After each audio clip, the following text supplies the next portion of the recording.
The New York Giants season has ended with a 4-13 record after 2 wins to close out the regular season against the Raiders and the Cowboys. Today, official word came down, to no one's surprise who knew what was going on, that general manager Joe Schoen would stay and continue the search for a new head coach, a search that would include interim head coach Mike Kafka. What should the Giants do? Where do they look? Who might they go after? Let's talk about it next on the Big Blue Breakdown live.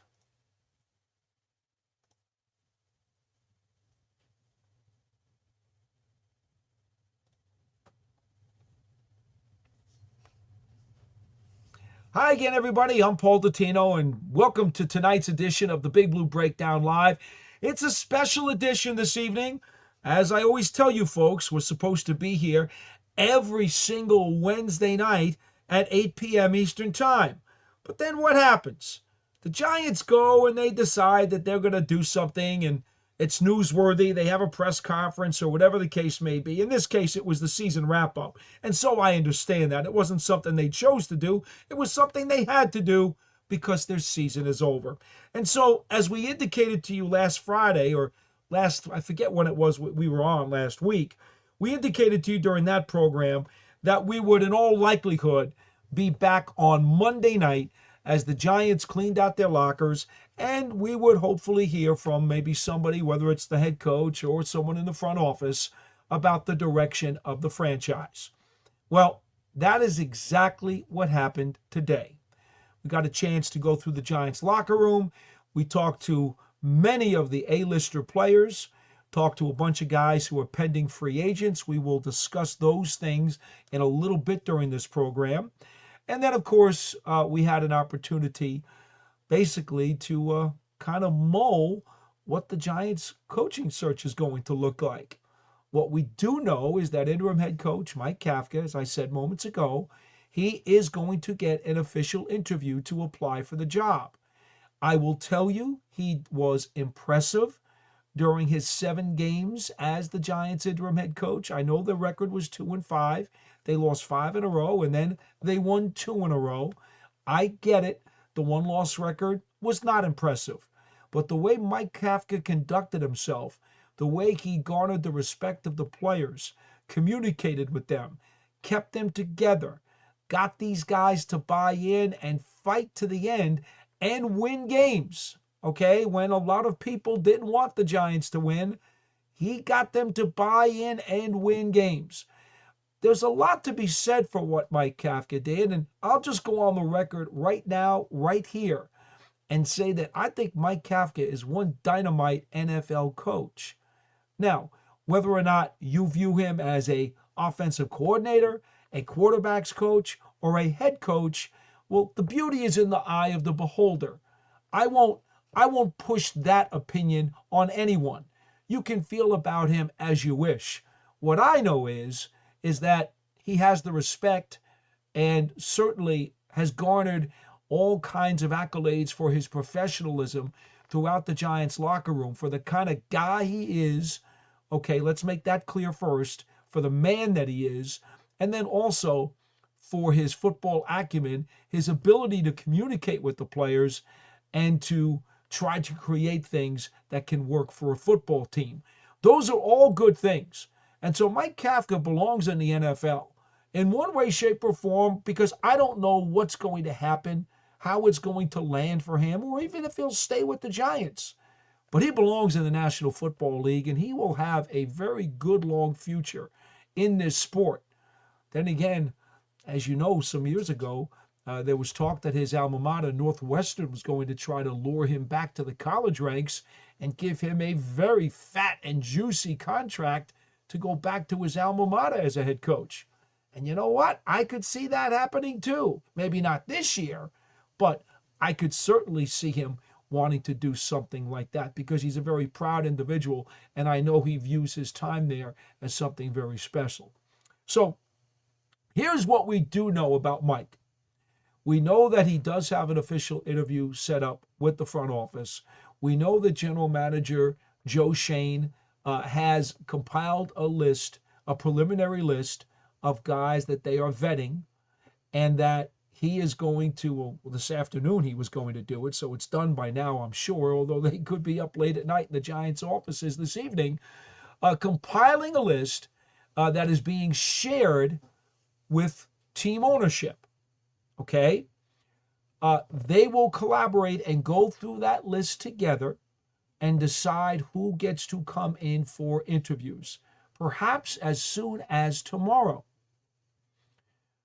Now, the Giants are going to run this as the GM Schoen leading the search, but ownership is going to be in on the interviews. Now, at this point, the Giants can only do in-person interviews with free agent coaches who are not attached to anyone. If that person is attached to a club, any interviews that they start doing have to be done as remote. Okay? Video interviews on remote. According to Joe Schoen, the Giants ownership will be in on those interviews. The final decision on the head coach will lie with ownership. They will collaborate with Joe Schoen. He will have significant input. And I'm sure that ownership is not going to hire somebody that Schoen strongly objects to. But ultimately, their collaboration will lead to an ownership decision as to who the next Giants head coach will be. So that's where it stands right now. We do know that Joe Schoen, and for all the other things that we could talk about, and I'll be glad to discuss anything that came out of the press conferences today. What we do know is that Joe Schoen said he is not afraid to include candidates from the college ranks, and he is not afraid to include candidates who are either offensive, defensive, or even, he didn't specifically say special teams coordinators, but I got the impression that that would also be in play as well. Now, personally speaking, and I've said this many times on Big Blue Kickoff Live and on this program as well, and Mike, I'm going to get to your chat in just one moment. Personally speaking, it's my belief that this is the big city. This is New York. The Giants have had a lot of down seasons over the past decade. They believe that they've got a team that's on the cusp of turning things around and becoming very, very competitive. It seems to me, if I were in the chair and I were making the call, I would have to go to a gentleman who has NFL head coaching experience, preferably postseason experience, and even more preferably, someone who's at least won a postseason game in the National Football League. See, because it's my feeling, and again, I'm not speaking on behalf of the Giants, even though I'm part of the New York Giants broadcast team. It's my feeling that a college head coach has too much to learn and too much of an adjustment to make, and there'd have to be a gratis period or a learning curve for him to make that adjustment. I don't think the Giants can afford to have that. I think they need to have one of those one-year turnarounds that we've seen from the Washington Commanders last year, from this year's Chicago Bears, from this year's New England Patriots. That's the kind of turnaround the Giants need. And if not double-digit wins and a division championship, certainly perhaps 9 wins and a playoff spot. That's got to be the goal. That's got to be what you want in 2026. And your best chance, in my opinion, to do that is to get somebody who isn't jotting down the recipe in pencil in the kitchen while he is cooking the meal. It would be a guy who can reach into his back pocket and pull out that recipe, which has already been printed, and he has already tried, true blue, had it with his family. I just think that's the way to go if it's me. Because a coordinator, much like the Giants have gone through a number of those in the last decade, a coordinator still has to grow his molars as an NFL head coach. There's just too many variables, too much heat in the microwave of the New York City market for me to see that happen. I am absolutely in my mind favoring a previous NFL head coach with playoff experience and hopefully at least a postseason victory under his belt. And as you probably do know, there are already a couple of guys out there that would fit that equation. Anyway, that's that. Real quick, let's get to a couple of your chats because some of you folks have already chimed in over here. So let me get to you guys right away. We're going to be here for at least an hour tonight. Maybe we'll do 90 minutes. Again, it all depends on how you guys want to do this because I'm here to serve you folks. All right, Mike says, serious question. There has to be at least some changes coming to the front office with Shane staying, right? Would be 100% insane to keep things status quo with the results last 2 years. Well, the question here, Mike, is what inside the front office do you change? Do you change the scouting staff? Do you change the personnel staff, which is a little bit more of an expansion of the scouting staff? Do you change the senior checkers or the national checkers, who are the higher management levels of the scouting staff? I honestly don't know enough about those things. Now, yes, am I on the broadcast team? Sure I am. But when it comes to front office operations, those guys are secluded, okay? They are secluded.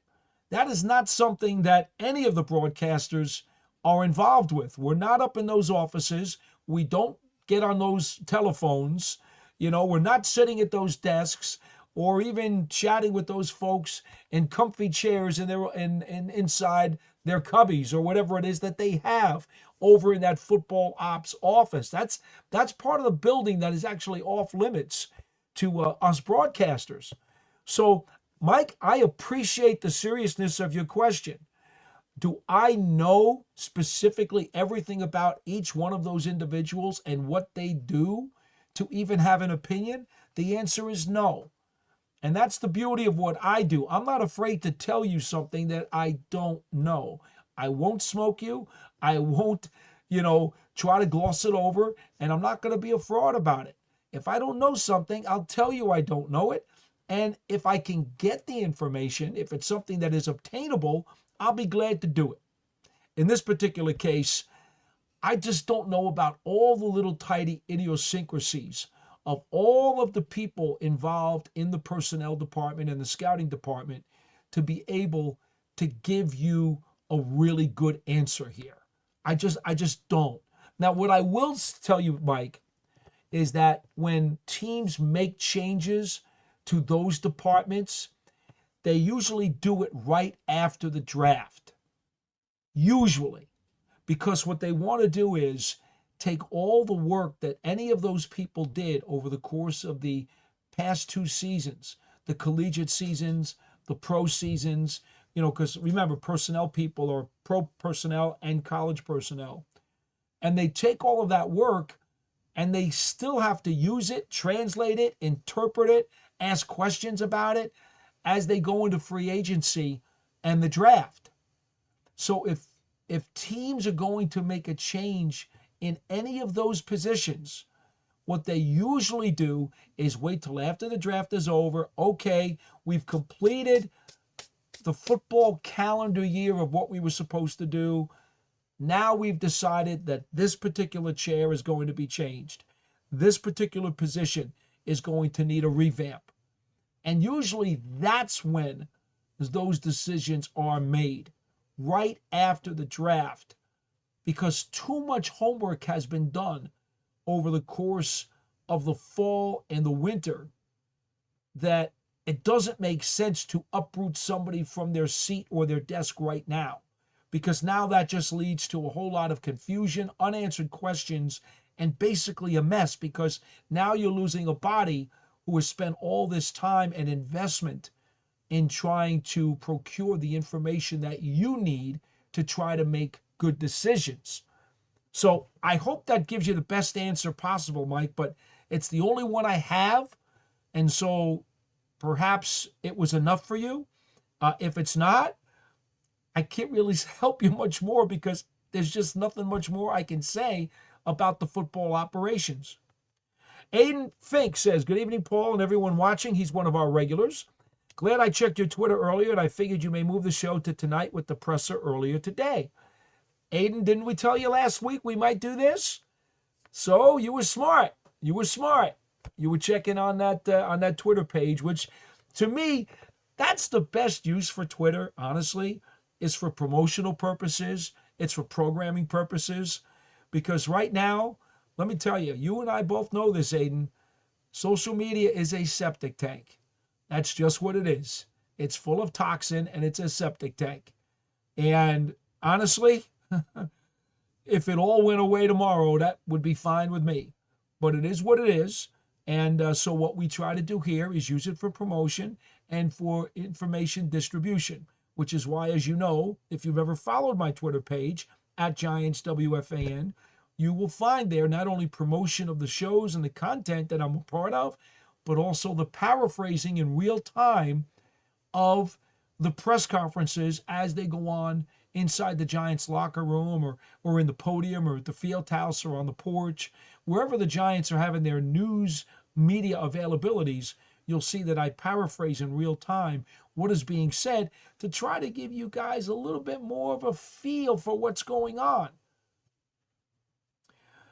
Jared Brown, 3289.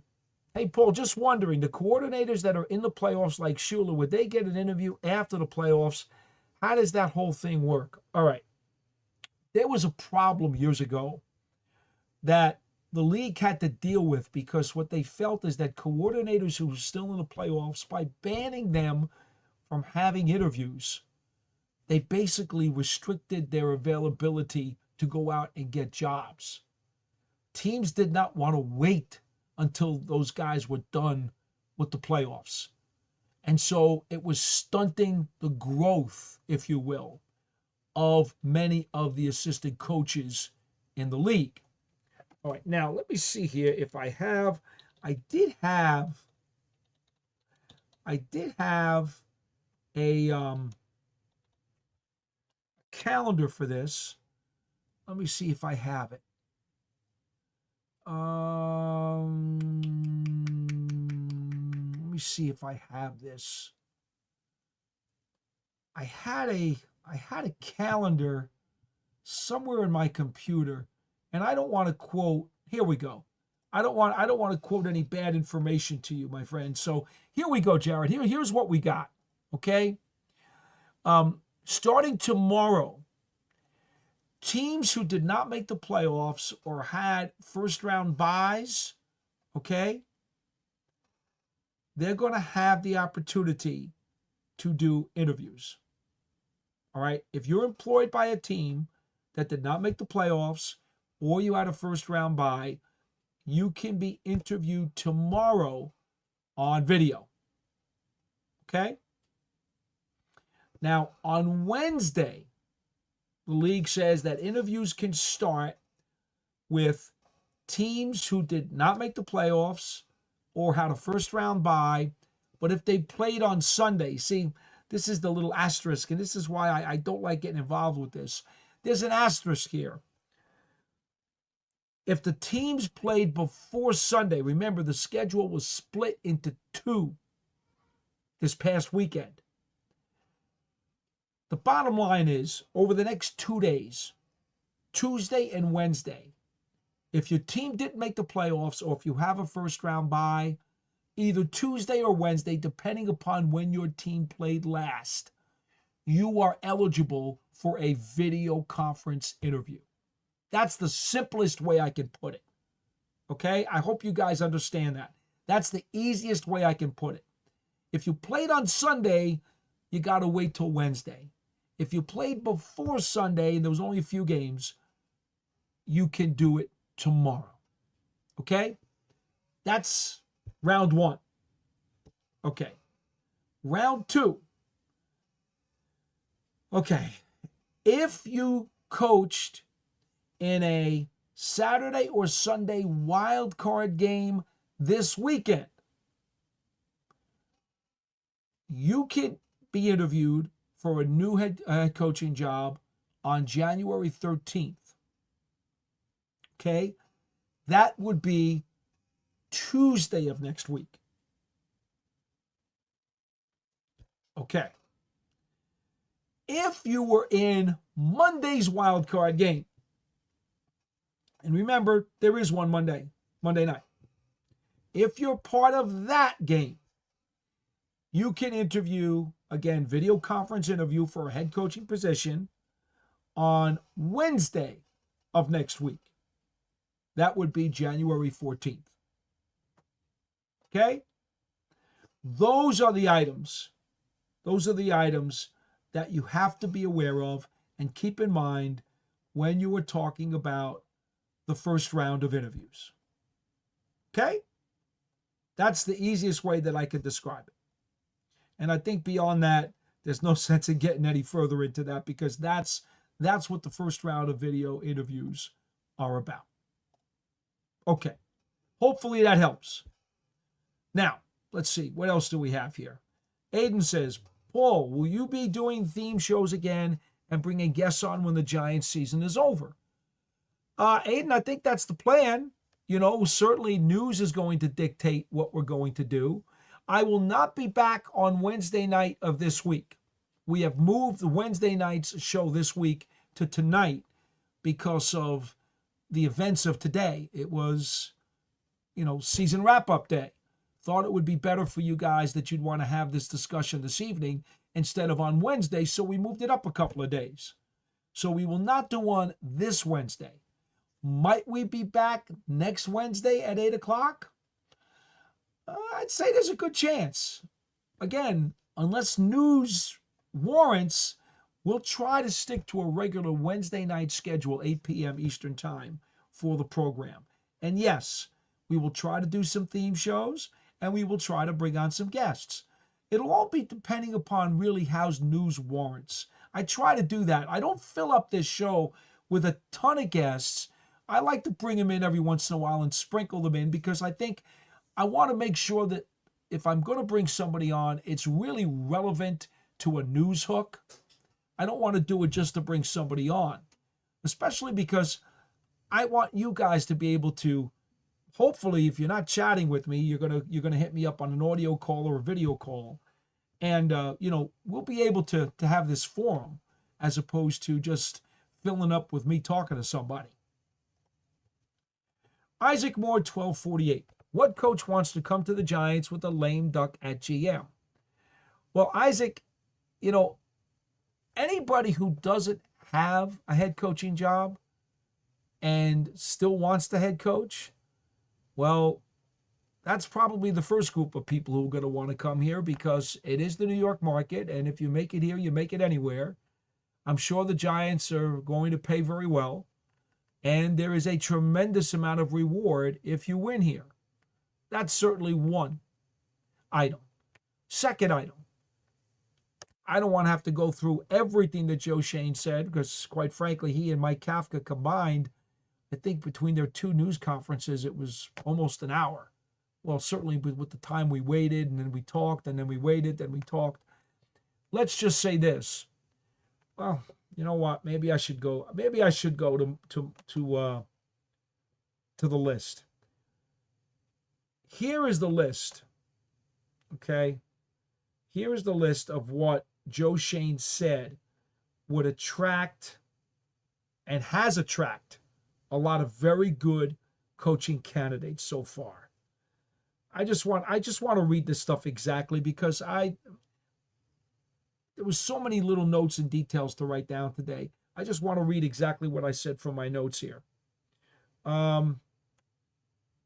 He did say, let's see here. The team has key pieces at core positions in reasonable contracts. And what he meant by that was, he said, if you look at a Dexter Lawrence, you look at a Brian Burns, you look at those kinds of players, Andrew Thomas, you look at their contracts compared to where the market continues to explode year after year after year after year. They are not the highest paid players at their positions. Brian Burns certainly has the quality of work to be up there. So does Andrew Thomas. Dexter Lawrence had that level of work until this year, where he certainly didn't play as well as he had in the past. And so some of the Giants' big ticket players are actually now on more reasonable contract numbers because they had been re-signed or extended a year or two ago. So that was the first reason. That puts the roster in a little bit of a better light.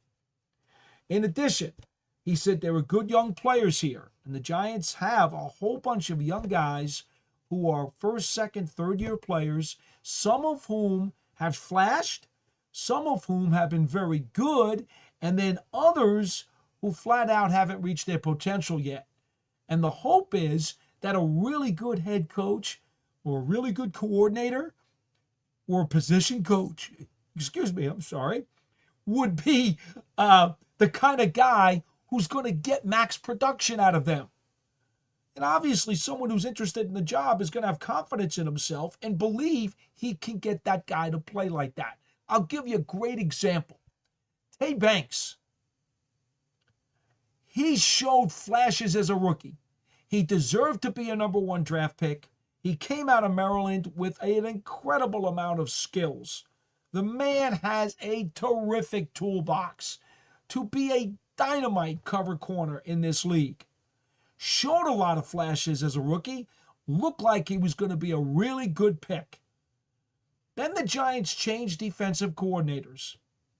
System, scheme, philosophy, dramatically different from anything that Banks had played in college or in his first year under defensive coordinator Wink Martindale. And what happened? Tay Banks, his game went south. He could not make the adjustment for whatever reason. Coach's fault, player's fault, maybe some of both. I'm not here to point a finger. I'm simply saying the connection did not work. The adjustments were not made. It doesn't matter whose fault it was. What matters is that Deonte Banks did not give the Giants the production that they need from him in each of the last two seasons. He knows it. It was bad. His head wasn't in the game as much as it should have been. But he's got 1 year left on his contract. He was a first-round pick. I'm sure they won't pick up his fifth-year option, which they have to do before this season. I'm sure they won't. They'll make him play out his fifth-year option in 2026. And if he plays really well in his contract year, maybe he'll get an extension. But that's not coming now, nor should it. He has to prove to the Giants in 2026 that whatever defensive coordinator comes in here and whatever position coach comes in here, if they are new, who knows? Maybe they'll be the same. I don't know the answer to that. But whoever they are, they need to break through and get the max potential out of Banks. See, that's what coaching is, folks. Players are not just ready-made. You don't just throw them out onto the field and say, go play. A lot of people forget that. Yes, I know it's the NFL and these guys are professionals, but they do have coaching staffs for a reason. Coaches are supposed to bring out the best abilities of each and every player on their roster. That's what the Giants need to get out of Tay Banks. Whoever the head coach is, defensive coordinator, or secondary coach is, whoever that guy is, he needs to find a way to get through to Banks and get him to play with communication, with style, system, scheme, whatever it takes. And Banks has to reciprocate by showing that he wants to learn, that he wants to get better, that he wants to show his tools off, and that he wants to be a player who was worthy of a first-round draft pick. You see, because teams usually don't want to give up on players who have that much talent and that much skill. And because Banks has one more year left on his contract, he is a very lucky man, because the Giants may be overhauling their coaching staff. And perhaps there'll be a meshing of whoever comes in here, if they are new people. And Banks will mess with them. They'll mess with him. And he can be the top flight corner that he is supposed to be. So Isaac, I know I went off on a tangent a little bit, but that's why a coach who doesn't have a job right now, or a coordinator, which again, I don't favor hiring a coordinator for the head coaching job, but any coach is going to want this job.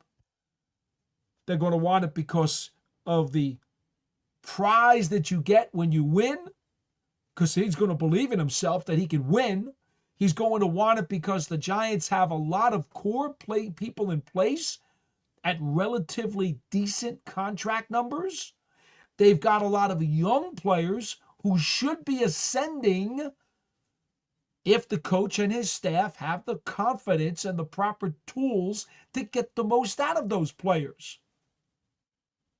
If you put all those things together, oh yeah, especially when you've got a really, really promising rookie quarterback in Jackson Dart. Yeah, there's going to be a lot of really good football people who are going to want this job. I absolutely see that. And it won't matter so much about whatever Joe Schoen's status is. And by the way, he was asked today if he got an extension. He would not answer that. So we don't know if he does or he doesn't. But honestly, I don't think it's that relevant. I really don't. There may be a guy or two who does.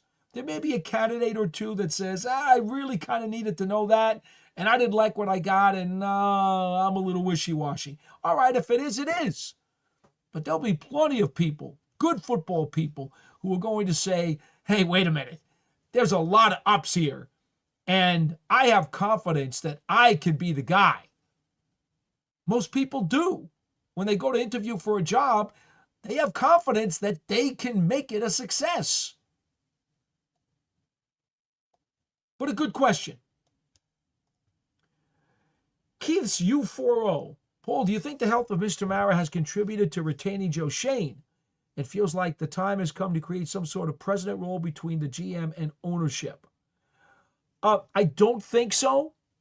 I don't. That's an opinion. I don't have the factual answer to that.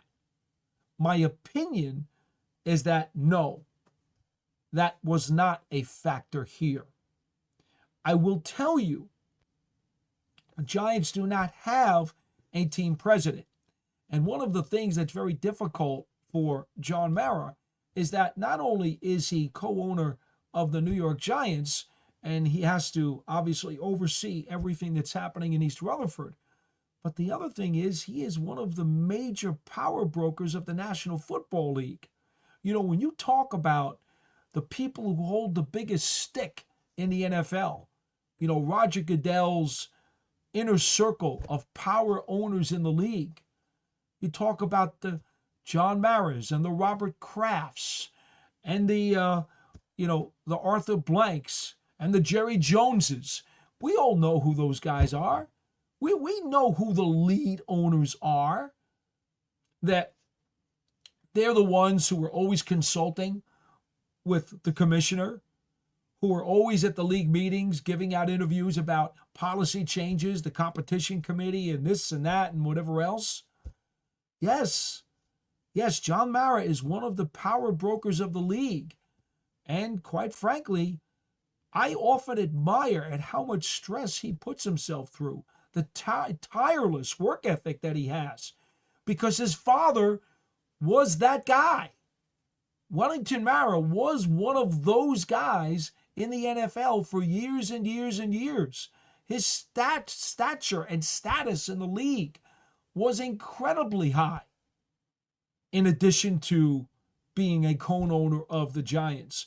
It was one of the reasons why it was a no-brainer for Wellington Mara to be inducted into the Pro Football Hall of Fame, because of all that he did. And I won't get into all those accomplishments here, but all he did to help lead the direction of so many things that brought the National Football League into the modern era and made it the greatest game on the face of the earth.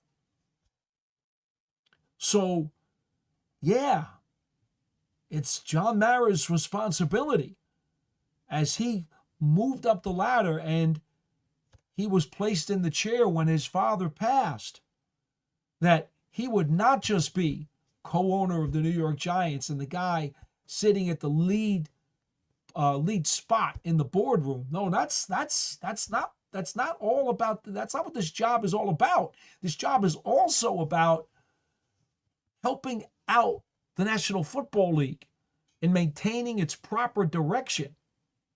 So, would it shock me if the Giants hired a team president?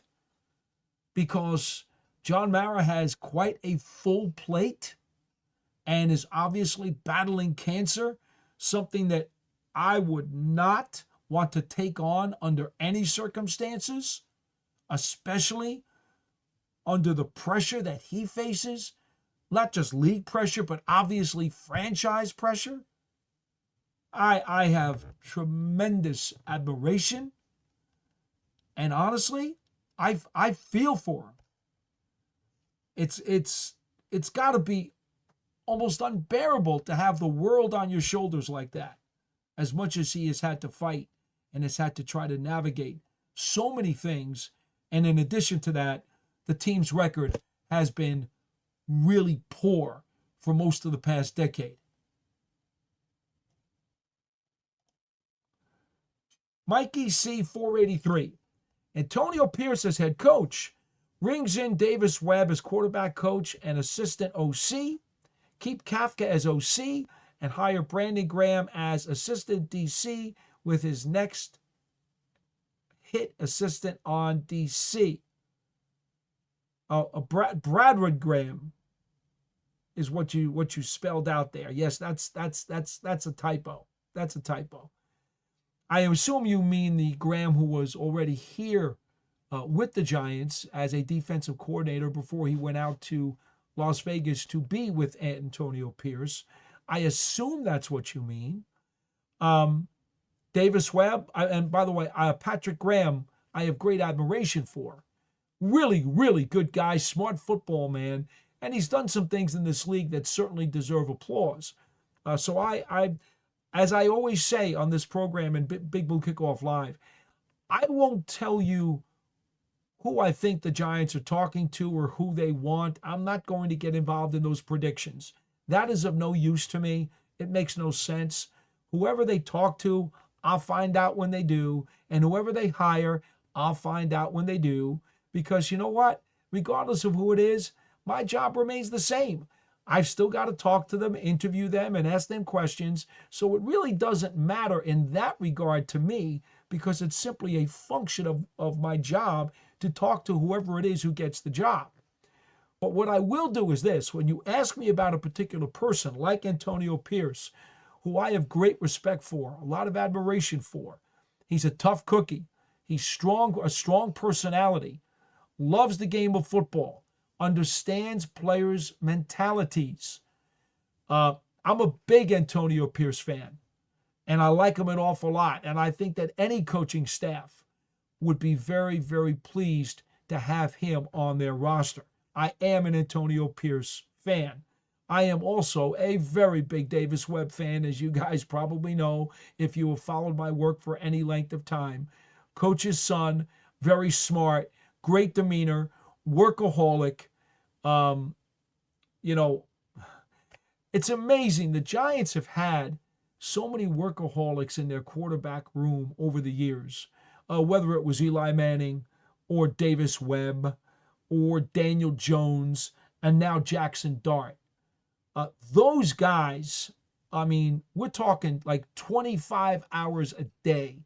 They lived and breathed football. And all I can say is, uh, I will always admire Davis Webb, and I've always believed that he was going to be an outstanding coach when he retired. And of course, what did he do? He took a quarterback's coaching job with Sean Payton out in Denver with the Broncos. What a great move for him, because he's learning under the true elite football gurus of our time. So I can only imagine how well Davis Webb is going to do as an OC, or eventually at some point he's going to be a head coach. I'm telling you that right now, folks, and he's going to do really, really well. So I give you opinions of names that you will give me. That I have no problem doing. Aiden says, I remember the Eagles already had Doug Peterson hired when the Chiefs were still in the playoffs. I assume the rules have changed since then because that's the only time I've seen that. You know what, Aiden? I'll be frank with you. I I I remember when Peterson was hired by Philly. Yes, he was there for several years. To say that I'm remembering exactly that year and the circumstances of his hiring, the answer is no. I don't remember that. It's not something that's relevant to me. I'm sorry.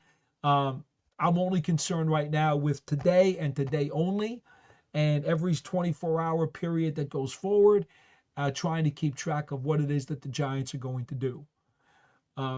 Personally speaking, again, this is a preference by me of nobody else. No one has said this to me or suggested it to me. While it's imperative that the Giants get somebody who is the right guy, I mean, it's critical. This franchise right now is on the cusp of either becoming very competitive and making that quick turnaround, or if they make the wrong decision, you're going to be looking at another 2 or 3 years of horrible, horrible heartache. And nobody wants to see that. So, yes, this is an incredibly important decision, but I do think timing is a factor, because the longer you wait, and if you recall, when the Giants went after Pat Shurmur, who was with the Minnesota Vikings at the time as an assistant, they waited till the Vikings got knocked out in the NFC playoffs by Philadelphia. And having to wait that long, all right, the Vikings went a couple of rounds. Well, guess what? By the time Shurmur got here and was awarded the job, it was slim pickings to try to fill out his staff. And that was a problem that would last throughout his 2-year tenure with the Giants, because he was unable to collect the best staff possible. Timing became a critical factor. I would hate to see the Giants have to wait too long this time, because it is my belief, and again, my opinion only, that they should hire a CEO head coach, okay? So that he can be the head man, delegate, just like Bill Parcells did, just like Tom Coughlin did, okay? Both guys who were Super Bowl champions, 2-time Super Bowl champions, I might add, and hire an outstanding defensive coordinator and an outstanding offensive coordinator. See, because if you don't get the right coordinators in addition to the right head coach, this plan probably, or this changeover probably, will not work as well as it needs to. The Giants are looking for a quick turnaround. To make that happen, they not only need a really good head coach, but they need the right defensive and offensive coordinators, and the right special teams coordinator, all three of them, if you will, in addition to the head man. Now, I will tell you, without naming names, because it's not fair to the gentlemen who are in their current jobs with the Giants, Joe Schoen himself said there are some really good assistant coaches on this staff. I think we all know the one guy at the top of that list because his particular unit had been terrible for a number of years, and now this season is a fringe top 10 unit in the NFL. I think you guys all know who we're talking about. Certainly top half of the NFL, but kind of top third, if you will. I think that's probably as accurate as we can get. Certainly top third of the NFL. So, yes, Joe Schoen himself said there are some really good coaches here, and I would think there's a chance that some of them are going to stay. So let me make that clear, too. There's certainly an awareness of some of the guys on this staff who are really good. High-quality guys and high-quality coaches. And you know what? I'm glad that Joe Schoen said that today because it shows that he's aware of some of the talent in the building in that coaching staff room. And perhaps as they interview guys, those conversations are going to come up. In fact, they will, not perhaps, they will come up. And maybe there will be an opportunity to continue building with some of those guys who have really done a dynamite job getting the best and the most out of their individual units. I think that is incredibly important. Queensboro brother. Evening, Paul. I'm glad I was able to catch your show. The Cowboy loss made me feel a tad bit better after my mother's passing last month. Oh my. Condolences. For those of you who don't know, Queensboro brother is one of the regular viewers and listeners to our program. And I'm very sorry to hear about your loss, and blessings to you and your family and friends. And hopefully you'll find the strength to fight through all of your grief. And wow, so sorry to hear. He adds, hopefully a Knicks win tonight will fulfill my birthday today. Well, see, I should have read the whole thing all at once. So happy birthday to you, Queensboro brother. I know it must be a very difficult one for you, but I hope the memories that you have can put a smile on your face, and perhaps you will have some pleasant moments on this very significant day of the calendar. Jeffrey Pettiford says, higher Spags, please. 100, 100, and 100%. You guys really even have to ask me about my respect and my affection for one Steve Spagnuolo. I mean, really. Jeffrey, I don't know if you're new to the program, but I am, Mike.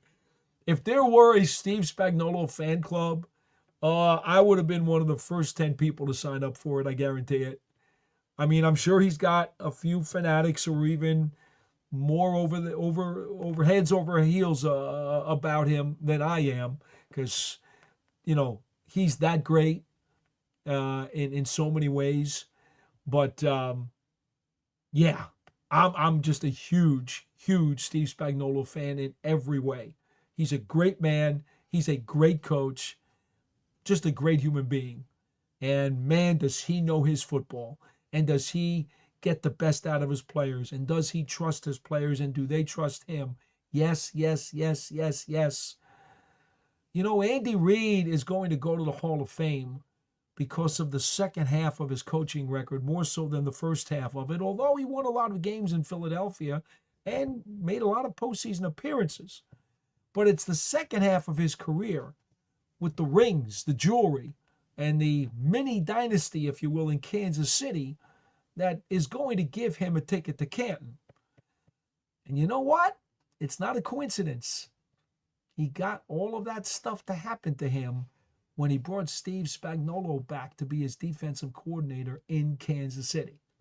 Because he had him in Philadelphia at one point, remember, before the Giants took him, and Tom Coughlin brought him up to the Meadowlands. Andy Reid knows how valuable Steve Spagnuolo is. Yeah, he sure does. He sure does. Steven collects cards. Oh my. Jerry Kuzma, Nolan Ryan rookie card. Yep, 1969 tops. Hey, Paul, who do you think at this point is the best person for the job of head coach of the Giants? Oh, I just got done saying that I'm not gonna do that, and I'm not going to do that. I'm not going to throw names out like that. I'm sorry, Stephen. That's not my way, because all that does is fuel the rumor mill. It would get clipped and then syndicated out on social media, and I don't need that kind of attention. I'm not an egomaniac, and I really don't need to see a prediction attached to me and then getting 7.9 million hits or whatever it is that happens when that stuff spreads like wildfire. Not the least bit interested. I'm sorry. Stephen also says, do you think Eli Manning should have more involvement in the Giants organization? Well, that depends on actually two things. How do the Giants feel about that, and how does Eli Manning feel about that? My understanding with Eli, because this is not really a question for me, my opinion on this is irrelevant. And quite frankly, I don't have an opinion because I don't think I have a right to an opinion on this particular question. But here's what I will do to dive into it for you. Eli has an individual contract with the Giants where he provides some marketing services, in terms of appearances and seminars, and makes some, like I say, makes appearances and so forth. Also, of course, he's the star and the host of the Eli Manning Show, which, as you know, is a web-based talk show slash humor slash variety show, if you will, with Sean O'Hara, one of his best friends and his co-host. That's what Eli does with the Giants. He is certainly open for phone calls. As I know it, he doesn't turn down phone calls. He is occasionally at practice. He does occasionally come to the office. And, in addition to all his work for charity, which we all know, and then all the other business ventures that he has. I don't believe that Eli Manning wants to be involved day to day to day to day after day after day with football. I don't believe he does. I've never heard him say that he wanted to coach in any way, shape, or form. And I don't think he even wants to be like a consultant or special assistant, because that would require too much time away from his kids, his family, and all of his other business ventures. Do I think, and I can't even say this 100%, but do I think he's available for any phone calls from any player or coach or front office person who might have a question for him? Yes, I do. I believe that's the case. Do I know it? No, not for sure. But I do believe that's the case. Because as Eli Manning said when he retired, once a Giant, only a Giant. He is a blue-blooded New York Giant. And I'm pretty sure that anything they asked him would be okay with him. Except, like I said, to actually have a, quote, regular role in the football operation. I don't think that's what he wants to do. He's a very, very smart and talented man who has a lot of endeavors on his plate. And hopefully, one of those endeavors will be writing his Hall of Fame speech this year in his second opportunity for induction.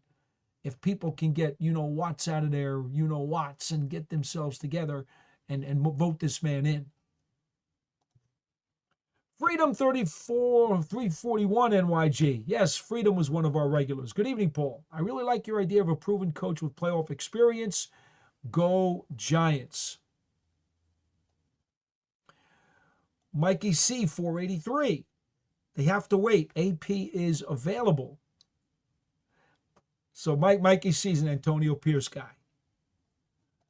He says only 5 players won a Super Bowl as coach and players.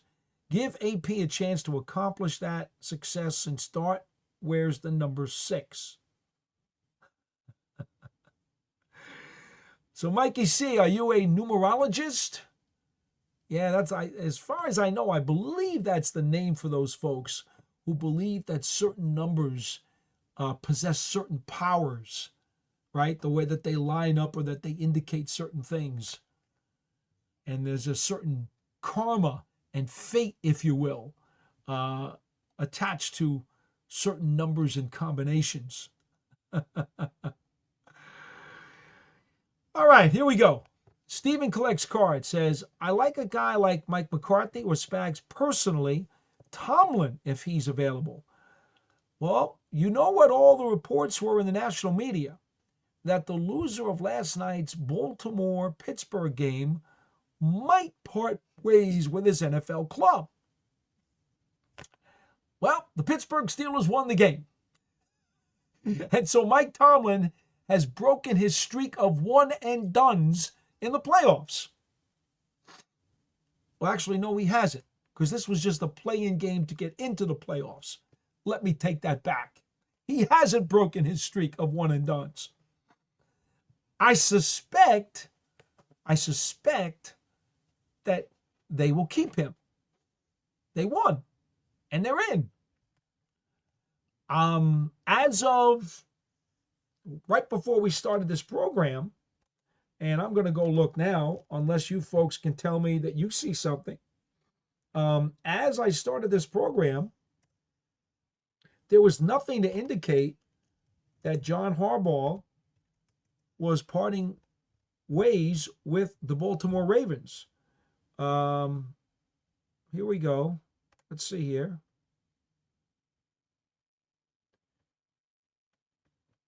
There's nothing official, but it does appear like some of the national media have stated that, let's see, NFL insiders Tom Pelissero and Ian Rappaport rule out firing head coach John Harbaugh and expect tweaks at coordinators instead. So that's what's out there right now. So I don't know about Harbaugh, but it does not appear like he is going to be available on the market. Spags, of course, is the defensive coordinator, and I believe he's also the associate head coach with the Kansas City Chiefs. So obviously you'd have to get permission if you wanted to speak to him. Mike McCarthy is a free agent. He is not employed, or in terms of he is not actively coaching on the sidelines right now. We know he does do work with ESPN as part of the McAfee show. So McCarthy is someone you could speak to right now. He certainly has a very impressive resume, and particularly a guy who has won a ton of regular season games.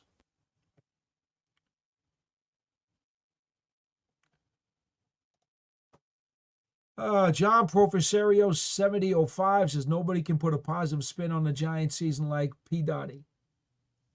Hey, I told you, John, and I told everybody who listens to this show and anywhere else you're going to listen to me, I'm not a guy who's going to keep kicking a dead horse in the stomach. It just doesn't prove a point. It does you no good whatsoever. I'm a positive thinker. I'm a glass half full guy. And that's the way I live my life. It has nothing to do with the Giants. That's the way I live my life.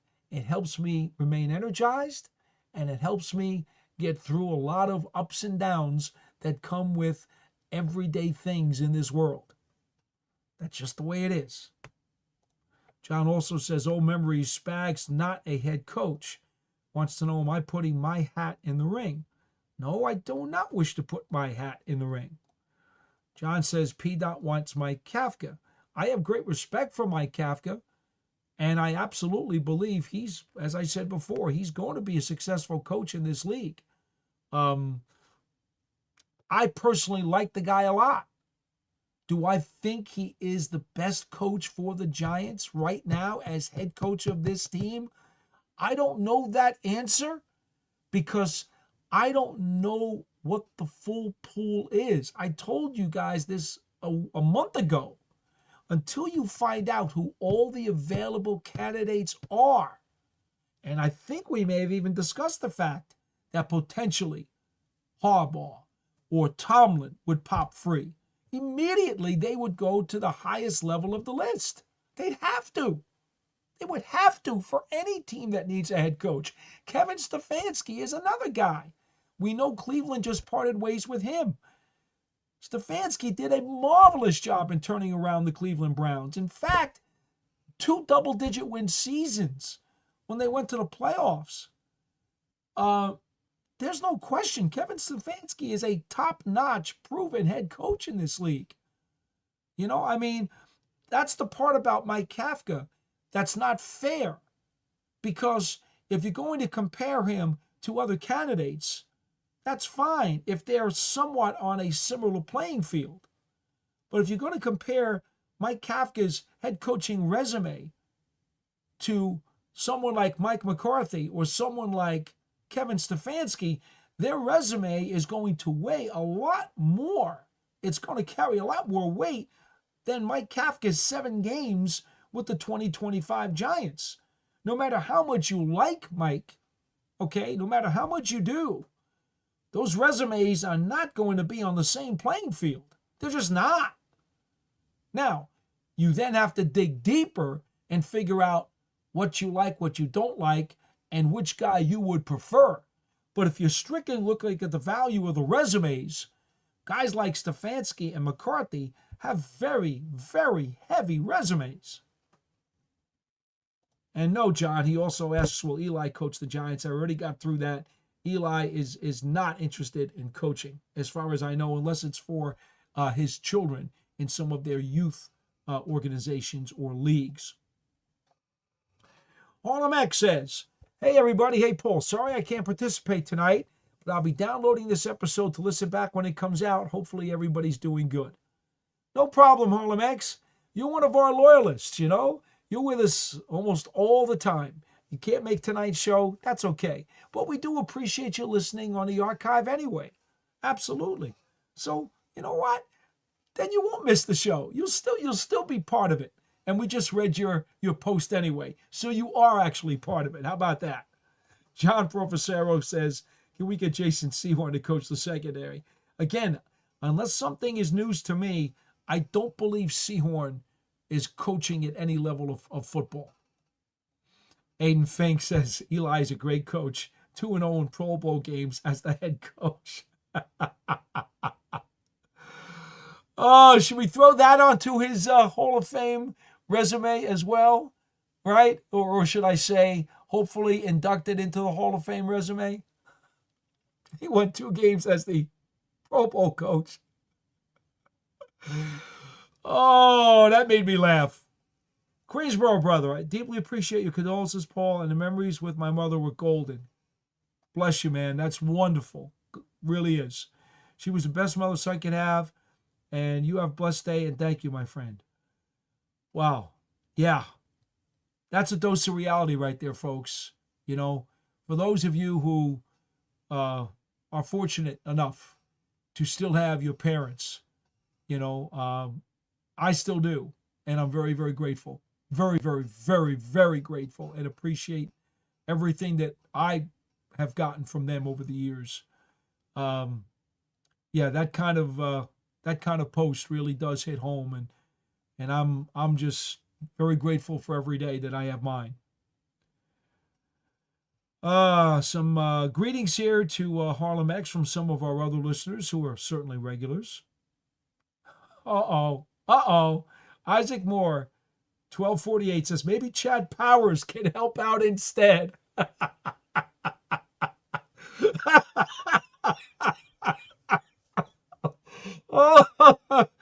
Oh my goodness. Oh my goodness. Oh, all right. Let's see. Yeah, John says, you thought that was a playoff game. Yeah, it was a play-in game between Pittsburgh and Baltimore last night. Truly, truly one of the most outstanding, dramatic, exciting, and thrilling fourth quarters that you'd ever want to see. Think about it, though, folks, right? And I don't knock any team. I don't, for making the playoffs. It's a great accomplishment. To win games in the National Football League is a very hard thing to do. And to make the playoffs is a hard thing to do. But when you look at that game last night between Baltimore and Pittsburgh, it was a real battle royal, if I may steal a term from pro wrestling. It was a battle royal. I mean, wow. Did those two teams go at it? It was just wow. Excitement, thrills, just awesome stuff. Ending, of course, with a missed field goal by the Ravens that sent Pittsburgh into the playoffs. Now think about it. Those two teams put on a thrilling NFL performance. Compare that to the Panthers-Buccaneers game that was on Saturday, where those two teams fought, and we now know, because of what happened in Sunday's games and the tiebreakers, there's a three-way tie at 8-9, of which the Carolina Panthers, yes, the NFC South champions are the Carolina Panthers at 8-9, and they are in the playoffs. Did anybody out there watch Saturday's game between the Panthers and Bucks, and then last night's game between the Steelers and the Ravens? And did you have the same thought that I did?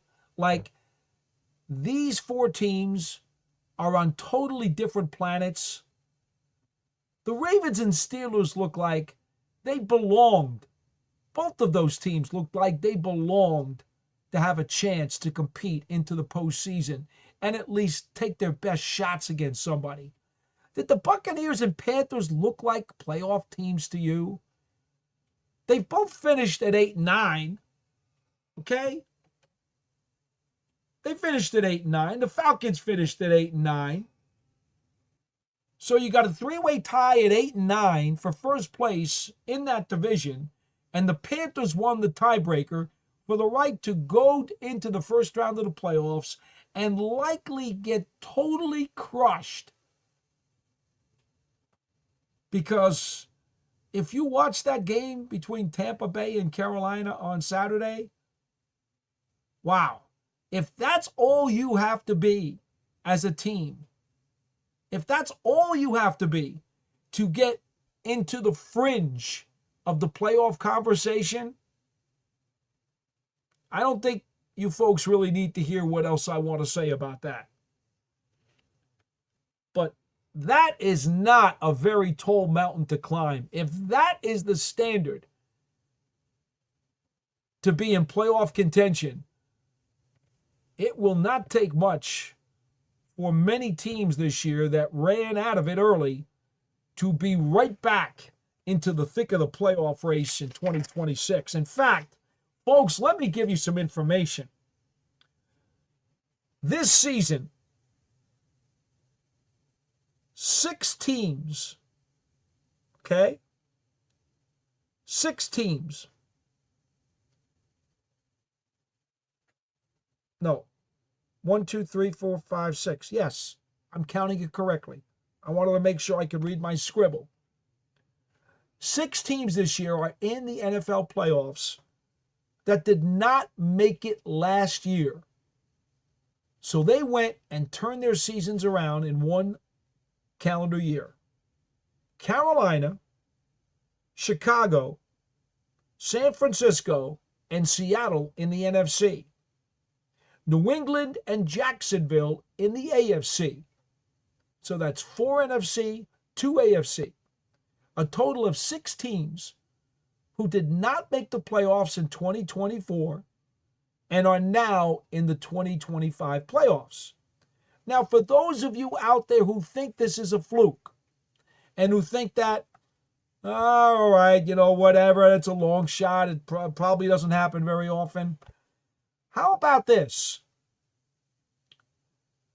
In each of the past 36 consecutive National Football League seasons, there have been a minimum of 4 new teams in the playoffs each and every year. Let me run this by you one more time in a different phrase. Every season for the last 36 years, the NFL has seen a turnover of at least 4 non-playoff teams get into the playoffs during the following season. That's 36 years in a row.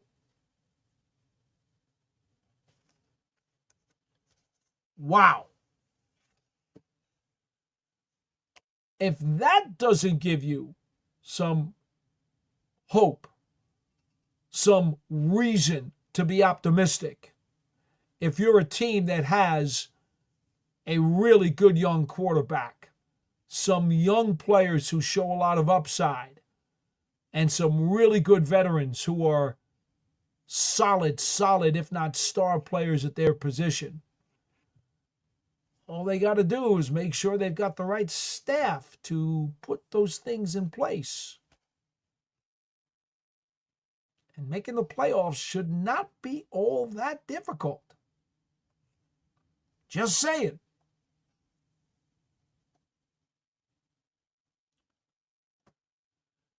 Freedom 341 NYG says, with all this coaching talk, I forgot about the Cowboy win. We just had it. It was long overdue. Yes, the Giants knocking off the Cowboys yesterday, 34-17.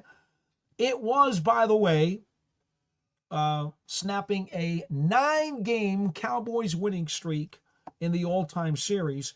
More importantly for me, it was the 7th time this season that the Giants had scored at least 24 points in a game. You'd have to go back to 2018 to find the last time the Giants did a better job, when they scored 24 or more 8 times that season. The 96-yard touchdown drive that capped off the Giants' late second quarter rally, 11 plays, 96 yards. It's the longest drive of the Giants' 2025 season. And it was Dart on a rollout, scrambling shovel pass to Daniel Bellinger for a 29-yard touchdown, catch and run. It gave the Giants a 16-10 lead at the half, when both the Giants and Cowboys had played all of their healthy starters to that point. And the Giants went into the locker room with a 6-point lead. Throughout the second half, both teams took out a number of their starters. The Cowboys did more on offense, the likes of Prescott, Lamb, Pickens. You get the picture. The Giants did keep guys like Dart and Tracy and Slayton in the game.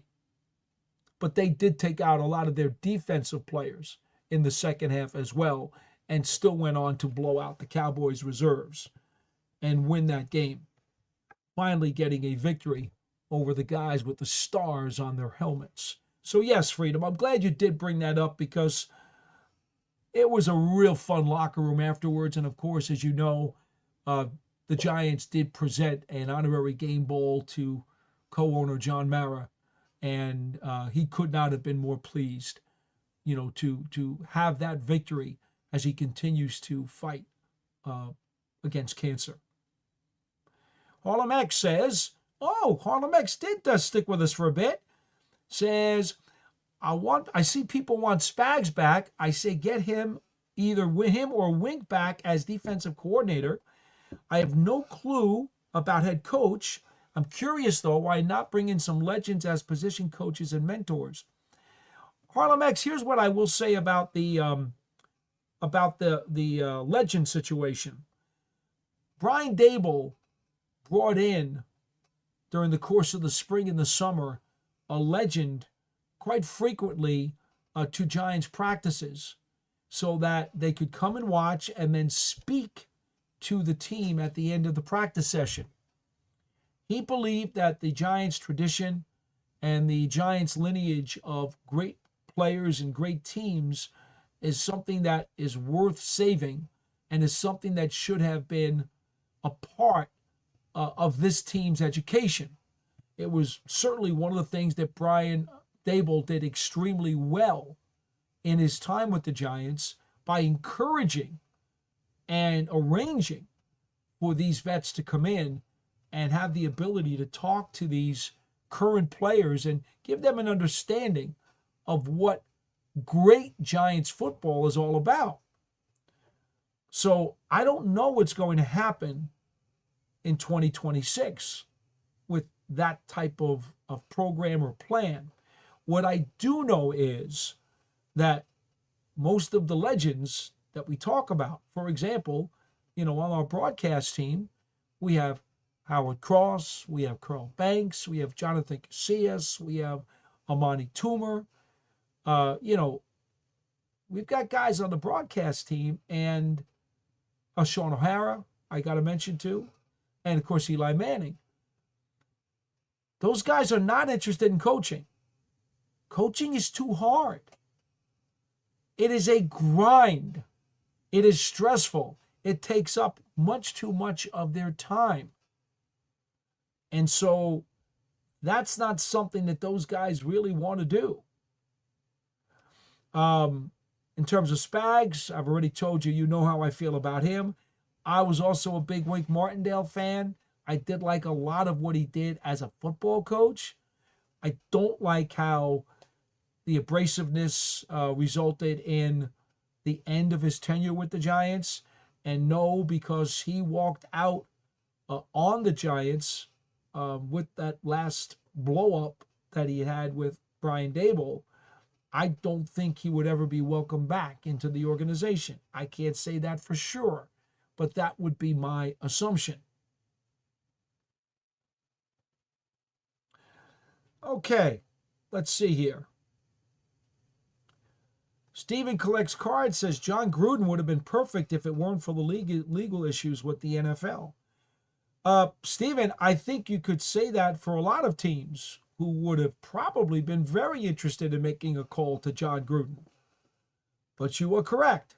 He still has legal issues that he is going through with the National Football League since he was relieved from his last job.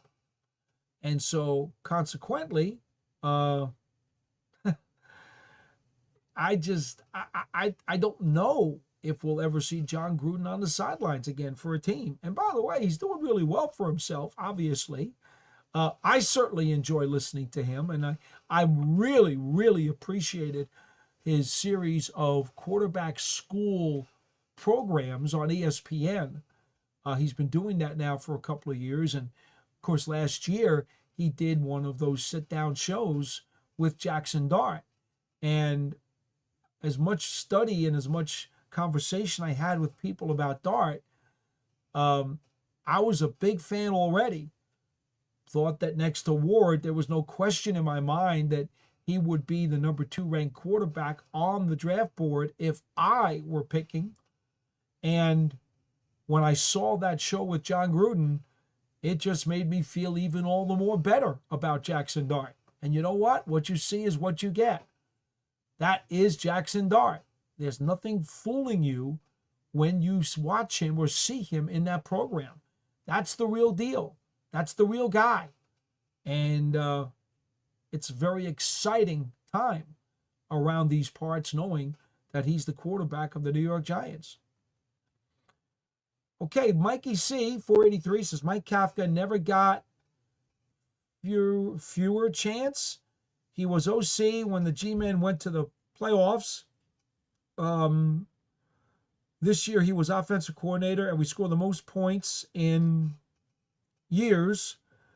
AP will keep Mike Kafka as OC since they worked together in Kansas City.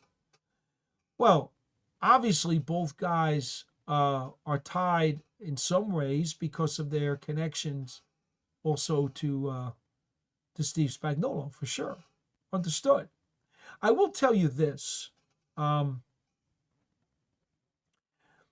It is a shame if Mike Kafka does not get the job, that he only had 7 games. But then again, you never could tell how circumstances are going to fall and create opportunities for people. And then it's, well, what do they do with them? Well, it was nearly an impossible situation when Mike Kafka took over the Giants this year with 7 games to go. It was going to be climbing Mount Everest 3 times in a week for him, to, win 7 games and go 7-0, obviously. I mean, it was a very, very tall mountain for him to climb. And the shame of it for him and for defensive coordinator Charlie Bullen, who was promoted from the outside linebackers coach position, I definitely see the ability in both men to do this job. There's been a difference, and you could see it. There's no question about that. And I think both guys have a very, very bright coaching future in football. Now, is it going to be here in the positions that they want? I don't know. But what I do know is that if they don't get to do that here in those positions, the shame of it will be that they did not have more of a sample size. There was some players in the Giants locker room who said to me they wish that there were more games.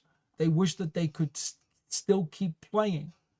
And I bet you that Kafka and Charlie Bullen also wish that there were more games and that the Giants could still keep playing. And I don't think we're talking about figuratively about playoff games. I think we're just talking about the opportunity to continue to show your wares and to continue to learn from those experiences and to keep putting your best foot forward so that you can enhance your own credentials.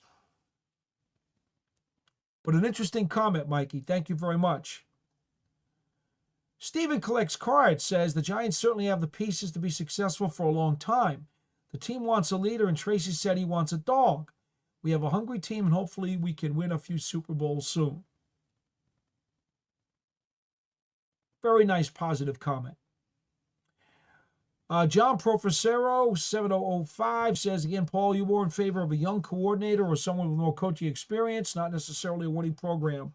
As I said, if it were me, I would go for a veteran NFL head coach who has at least been to the playoffs, hopefully have at least won something in the playoffs. Sean Jackson, 3203. Good evening, Paul. The Giants allowed to have virtual head coaching interviews with candidates from the first round bye teams like Seattle and Denver. We did talk about that earlier in the program, Sean. And yes, what it comes down to is this. For teams that played on Saturday this past weekend, and if you didn't make the playoffs or have a first round bye, you can do a video interview with a prospective head coaching team or one that wants one on Tuesday, tomorrow. If your game was this past Sunday, you have to wait till Wednesday. Okay? John Professero says, seems like the Falcons owner is more upset with mediocre than the Giants. Well, that's because the Falcons believed, and a lot of people were on board with this, that they were going to win the division this year. Seriously. That was a very, very popular pick, that the Falcons would win this division. And, sorry, they didn't even finish 500. So the expectations were a lot stronger for a higher level of success than what the Giants had this year. The Giants' anticipation was they would be competitive all the way to the final month of the regular season, and that they would be, kind of middling. I don't know that anybody within the Giants actually believed strongly that they were going to be a playoff team. Look, I told you in August, I thought the Giants were a 7-10, 8-9 team. That's what I thought. Virtually 500 within a game or two. You never know when you're going to get a crazy bounce. You get a couple of those crazy bounces, all of a sudden, a 7-10 team is a 9-8 team. But I figured for sure, solid 7-10, 8-9. That's what I thought this team was. I still believe that's what the roster is, but that's not what their record turned out to be. Of course, 7-10 does not get you into the playoffs. 8-9, because of this crazy three-way tiebreaker, the Carolina Panthers are going. But I think if you listened to me a few minutes ago, you realize that I don't think they should be in the playoffs. I mean, I agree with the rule. They won their division. They won the tiebreaker. Yes, you never apologize for being a playoff team. But the quality of that team, that is not a playoff caliber team. But they're going. Let's see. Mikey C says AP is mini-me Tom Coughlin. Very interesting. No, he's more, well, he does have the fire and brimstone of a Tom Coughlin. But remember, he was the Steve Spagnuolo on the field as the Giants middle linebacker in the 2007 Super Bowl season. You know, he was the extension of Spags on the field. But you're right in terms of his personality and demeanor, more fire and roughness than Spags. Certainly much more like Tom in that regard. John says, what do you think of the nickname D'Artagnan? I'll leave nicknames to other people. I'll stick with the playbooks. Sean Jackson, and I'm going to finish off here in the final few minutes with just these last couple of tweets. Paul, are there any updates on Ravens head coach John Harbaugh? I want New York Giants to have a chance to interview him. I'm really hoping Shane can finally get this head coaching selection correct and build around Dart properly. At this point, all I read on the internet a little while ago, national reporters suggesting that the Ravens are going to keep John Harbaugh. All right. Freedom 3341 NYG says, Paul, we went from 14 points to 21 points. Can you believe that? Yeah, the Giants averaged like 22 points a game this year. They were up by a touchdown over last year. And that is really, really impressive. Primarily because, and it's not just Jackson Dart, folks, because it always starts, come on, say it with me. I can't hear you, but say it with me. Football 101. It always starts with the offensive line. Thank you. Give yourselves a round of applause. Aiden Fink says, Giants should hire Raheem Morris as DC since he was let go by Atlanta. It was a great DC with the Rams. Would love to see this as both Raheem and I are Hofstra alum, and there would be a local tie. John Professero wants to know, what do you think of Bain Jr. at 5 to the Giants? I have not gotten into my draft stuff yet. That's still coming down the road.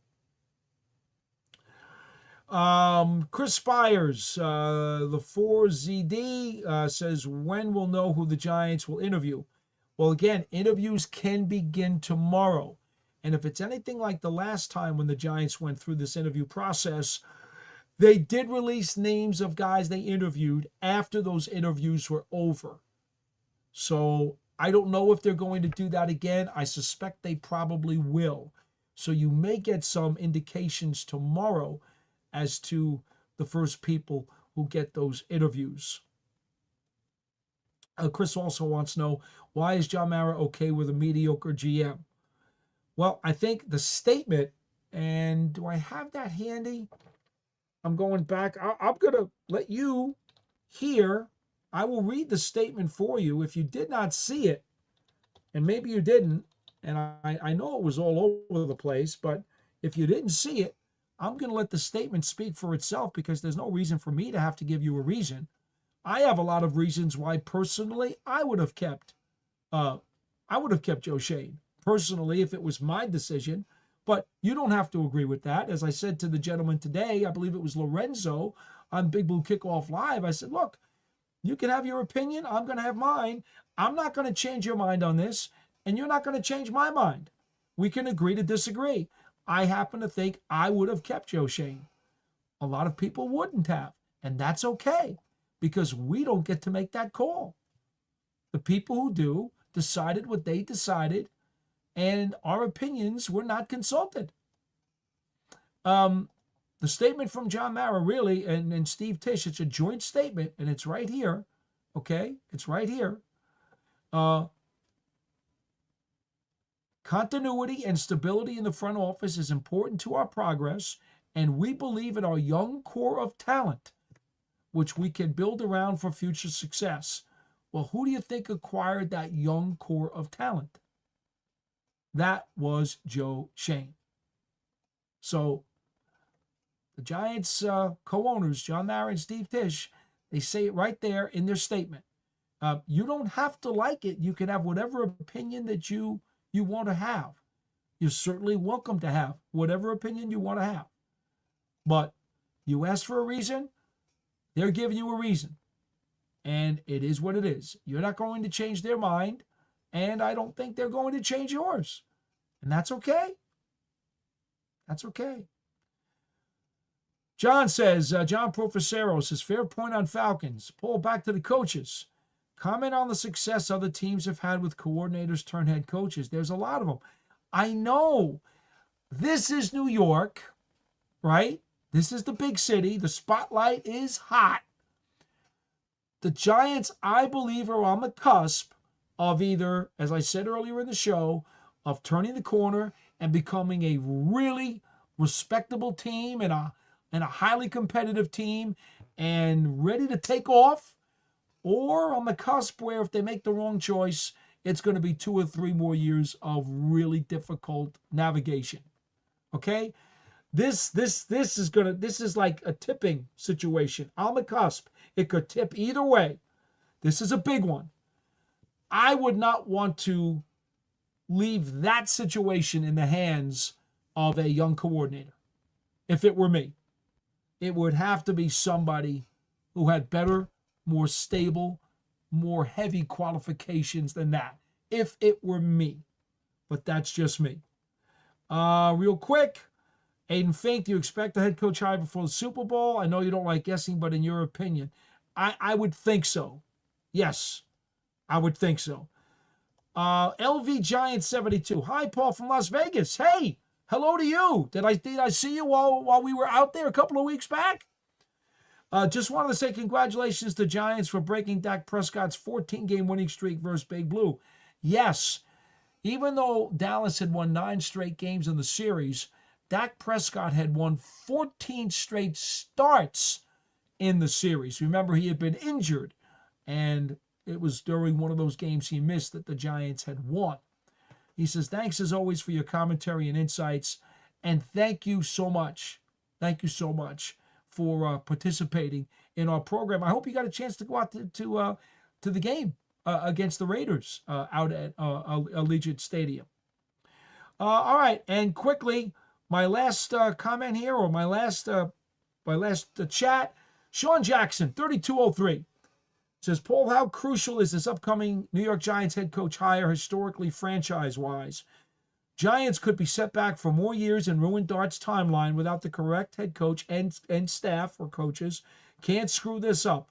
You are 1,050% correct, Sean Jackson, 3203.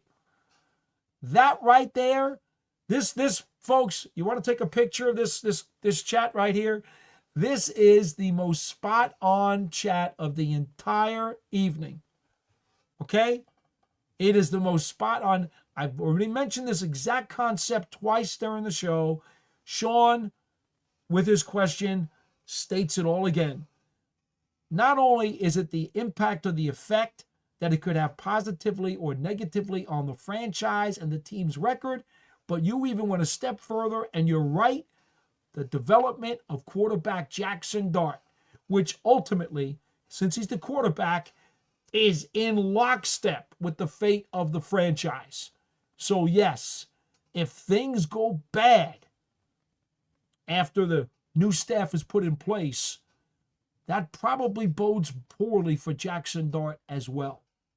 So this decision is monumental. King Kong Godzilla size monumental for the New York Football Giants. All right, folks, thank you so much for joining us on the Big Blue Breakdown Live here as part of the New York Giants on SI YouTube channel and Media Network. I am so glad that you joined us tonight. I appreciate not only your time and your interest, but all of those who decided to also participate in this evening's program. Once again, the plan is that we'll be back again next Wednesday night, 8 p.m. Eastern Time, right back here, same place, with another program to have you guys join in on the fun. But if Giants news does warrant, remember, I'm at Giants WFAN on Twitter, or X if you prefer, right? I know that's the new name for it. Not so new anymore, but that's the name for it.